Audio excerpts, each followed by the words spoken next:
My name is Farida. I was born in Sarajevo. In 1992, Serb forces besieged Sarajevo, the capital city of Bosnia and Herzegovina. All roads leading in and out of Sarajevo were blockaded, and the airport was shut down. The people of Sarajevo were cut off from food, medicine, water, and electricity. They survived with the assistance of UN humanitarian aid and by building an underground tunnel through which they smuggled basic provisions. During the siege, Sarajevans lived with the constant threat of death. No place was safe from attack. No school, hospital, or home. The siege of Sarajevo lasted for nearly 4 years, from April 1992 to February 1996. Approximately 12,000 people died from sniper shots and mortar shelling, and thousands more were wounded.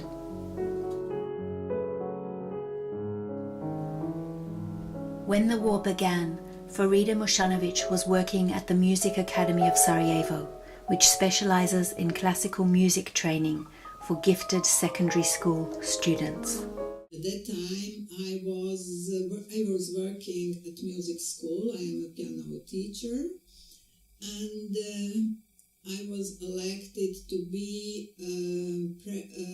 principal of the so-called war school. We gathered students that were living around the school from different schools, and we had to organize lessons for them. The school was working during the whole war.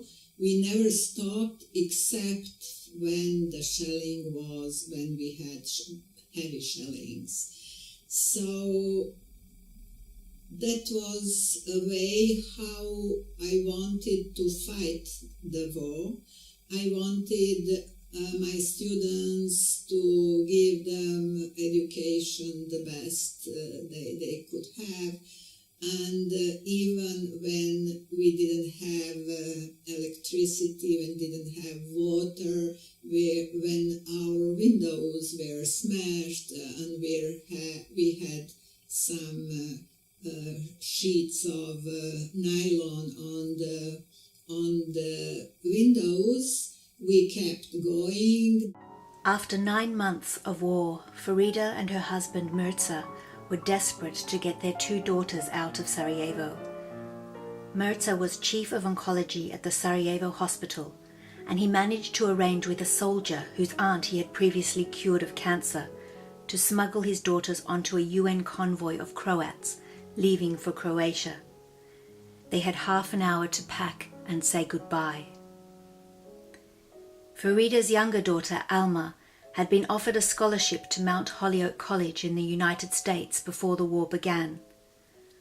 After Alma escaped from Sarajevo, she made her way to Mount Holyoke and began her studies. She also organized rallies and spoke out about the atrocities that were being perpetrated in Bosnia and what she had experienced. When she finished college, Alma was invited to join the Bosnian mission to the UN in New York and Washington. At that time, Zeynep Salbi, the founder of the organization Women for Women, heard about her and asked her to send me a letter or message, because she wanted to come to Bosnia directly and to do something for the refugees. There were more than 100,000 refugees in Sarajevo, most of whom had been expelled from eastern Bosnia. They stayed in refugee camps, which were hotels, schools, and student dormitories. In 1994, Alma communicated with Farida through foreign journalists and helped Zeynep to get to Sarajevo. When Zainab came as a journalist because that was the only way she could come into Sarajevo by humanitarian planes. And she came and stayed with me in our house. Of course, the situation was very, very bad, no water, no electricity, no heating. But I tried to help her, showed her those refugee camps. And so when we went to those camps, and she could have heard all stories about those women who had been expelled from their houses, from their places, from their villages. And she said to them, I promise I will come back, I will help you. At that time, she wanted to connect one refugee with a woman from the US who will be her donor.